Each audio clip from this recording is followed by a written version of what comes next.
pleasure to say hello on behalf of myself, President of TICCIH and the TICCIH board.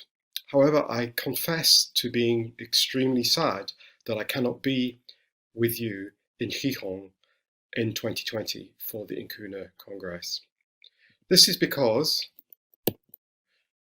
last year was the first time I had managed to come to Incuna, and I'd wanted to for many years and was very excited and not disappointed by what I experienced, because I've been admiring the work of Incuna and what had been going on in Asturias for a long time. So I wasn't disappointed. I saw some amazing work in progress, truly inspiring in fact. And it was great to see what was possible in the world of industrial heritage, because many parts of the world continue to find it difficult to save and do constructive things to their industrial heritage and often fail to see it as an asset. But this is not the case in Spain generally, but also in Asturias in particular. So it was fantastic to be with you last year in 2019 and to see the proactive approach to industrial heritage that's been achieved, not least, for example, in saving archives before they were destroyed for the mining industry. So this was inspiring for me.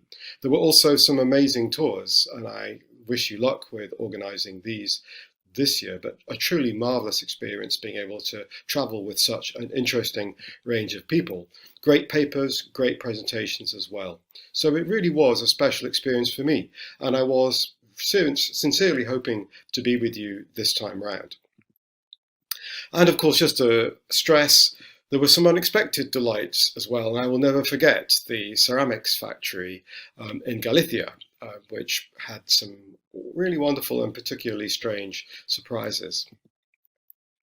But one of the reasons I wanted to speak to you today at the beginning of Incuna 2020 was just to tell you a little bit about what we've been doing in TICCIH, because Incuna is a very important part of the TICCIH international network. And some of you who are members will have noticed that we've had a bit of a rebrand, and our bulletin looks refreshed. And a lot of this has been down to the fact that we have been able to persuade Marion Steiner to take on the role of TICCIH Secretary General after Stephen Hughes stepped down earlier in the year. Marion has been able to draw upon resources in Valparaiso in Chile, and has also added a great deal of energy of her own. And this has resulted not only in the rebrand, but also in our attempts to refresh our membership and to transform the way we recruit people. So you'll see from the latest issue that we have a new membership campaign. This is based on a much more affordable subscription system. And so what we're trying to do, Marion is spearheading, is we're trying to get more people from different parts of the world, younger people, students, new blood, to join TICCIH.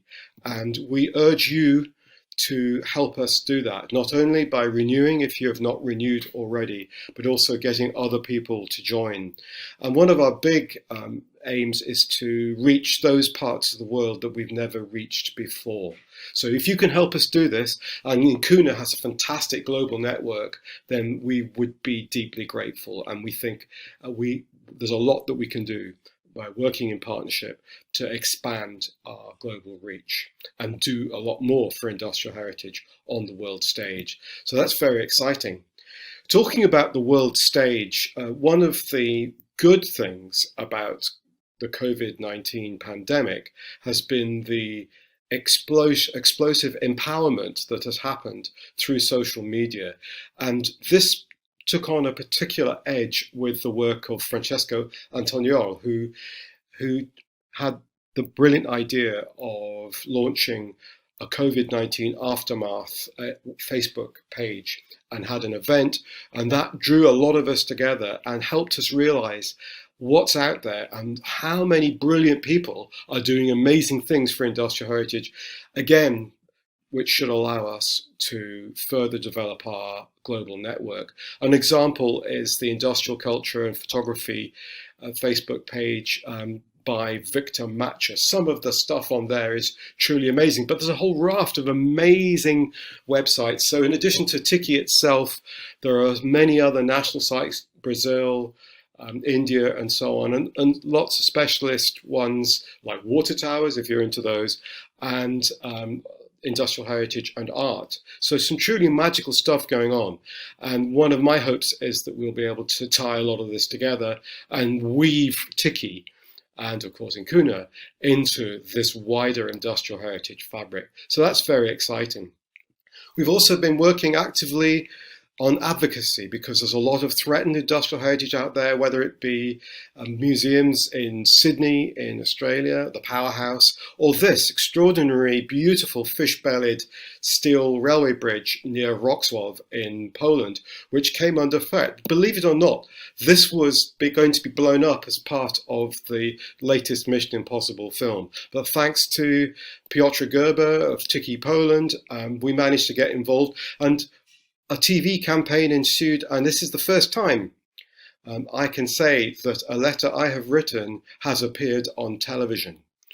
So I was particularly pleased about that. And it does seem that we've been successful and the monument is now being protected. So it shows what's possible through advocacy work. And there's many more potential subjects like that that we can hopefully protect in the future. We've also been doing some work on national agreements, making links with national TICCIHs across the world. So the latest one was Russia, where we managed to sign a national agreement in St. Petersburg with the help of board member Florence Haché-Leroy, who you met last year in Incuna 2019. This was a tremendous event, and it was really exciting to be able to sign an agreement in Russian. I really wasn't very sure exactly what I was signing, but I am told it was all perfectly proper. So that was a fantastic milestone for us, particularly as TICCIH 2003 happened in Russia, but somehow our links with Russia had died. So this is a great thing for us. We're working on one in Saudi Arabia, so that's been an interesting, completely different experience for us. And there are hopefully many more that we will be able to sign in the coming years. So I wanted to finish off by saying a little bit about the next TICCIH Congress. The last one was in South America, in Santiago and Sewell in Chile, organized by Jaime, who you can see on the right there. And the next one's going to be in North America, organized by Lucy Morrissey, who you can see on the left of the screen here. This was a fantastic congress in Santiago, and we fully expect the Canadian conference to be just as good. It's really exciting what's being developed. You can probably still, if you wish to suggest a session and a paper, I would strongly recommend that you do. We have some exciting ones already in the pipeline. I'm particularly hoping that our nuclear proposals, nuclear heritage session will ensue, because there's so much to talk about at the moment in relation to nuclear heritage, which is very contested, very controversial, but truly amazing, and such a fascinating subject. So there'll be many more like that, like textiles and so on, and lots of other themes. So I urge you to participate in that, and I hope to see as many of you as possible in Montreal in 2021. And Miguel has confirmed to me that there is no clash of dates with Incuna 2021. The other reason to go to Montreal is to participate in the elections, because you can decide who is on the next board. You can decide who is the next president and so on. So I urge you to participate in that process and to make sure that you have your national TICCIH committees properly in order and your national representatives appointed so that you can vote in this process. And the other thing is, amongst many changes that are going to happen in Montreal, is that we're going to make a point of showcasing national reports. This was something that came to the fore in Santiago, where it was clear how brilliant a lot of the national reports are. So we wish to showcase them and put them into a plenary session where everybody can see what's going on in countries across the world. So this should be a really good aspect of Montreal 2021. 2021. So we look forward to seeing you there. We look forward to hearing you showcase your countries in Canada. So really that's my message. 2019 Incuna was fantastic. I have no doubt that Incuna 2020 is going to be different, but it's going to be fantastic.